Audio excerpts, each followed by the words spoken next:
Welcome to Tenor Tech, where I solve the problems you didn't even know you had. In this video, I will explain how to replace the hood latch on a Ford Fusion. Start by gathering tools: ratchet set, pliers, replacement latch, and safety gloves. Open the hood, support it safely, and inspect the latch and release cable. Remove trim as needed, disconnect the cable, and unbolt the old latch. Fit the new latch, secure bolts, reconnect the cable, and test release operation before lowering the hood. Gather a concise set of tools to make the job smooth and safe.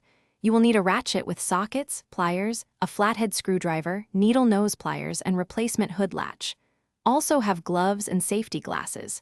Park on level ground, set the parking brake, and prop the hood securely. Working methodically reduces mistakes, and testing the latch several times ensures the repair succeeded before driving. If unsure, consult a mechanic. Begin by releasing the hood cable and supporting the hood with a prop or helper. Remove surrounding trim or grill pieces to access the latch, then unbolt the latch with the correct socket. Carefully disengage and label any clips or fasteners and slide out the old latch. Position the new latch, hand start bolts, torque to spec, reconnect the cable, and test the release several times to confirm smooth, reliable operation. Thanks for watching. Subscribe to keep your life in tune.